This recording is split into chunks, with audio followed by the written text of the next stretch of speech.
एका भारतीयाचा मृत्यू, 8 जण जखमी आणि जगातील सर्वात महत्त्वाच्या समुद्री मार्गांपैकी एक असलेला स्ट्रेट ऑफ हॉर्मुझ पुन्हा युद्धाच्या केंद्रस्थानी आलाय।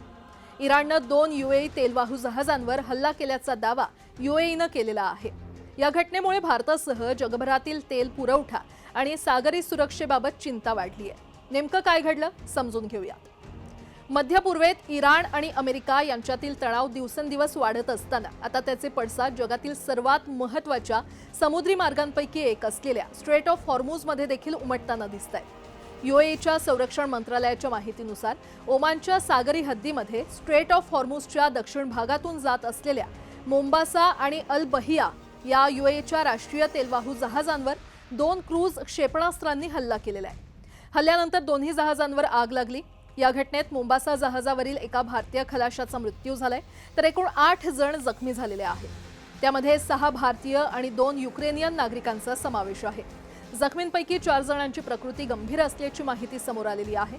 याआधी देखील 2 दिवसांपूर्वी एका जहाजावरील हल्ल्यात एक भारतीय खलाशी बेपत्ता झाला होता, तर 10 जणांनी समुद्रात उड्या मारून आपला जीव वाचवल्याची माहिती समोर आली होती। या हल्ल्यानंतर यूएईनं तीव्र शब्दात निषेध नोंदवलाय। हा हल्ला आंतरराष्ट्रीय कायद्याचं उल्लंघन असल्याचं सांगत देशाच्या सुरक्षेशी कोणतीही तडजोड केली जाणार नाही आणि आवश्यक ते उत्तर दिलं जाईल असा इशारा यूएईनं दिलाय। दुसरीकडे अमेरिकेनं देखील इराण विरोधातील लष्करी कारवाया आणखी तीव्र केल्याचं सांगितलं जातंय।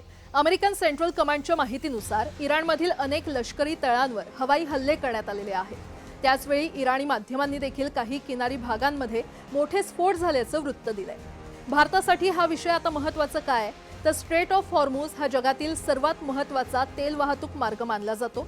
जगातील मोठ्या प्रमाणावर कच्चं तेल हे याच मार्गाने विविध देशांमध्ये पोहोचतं।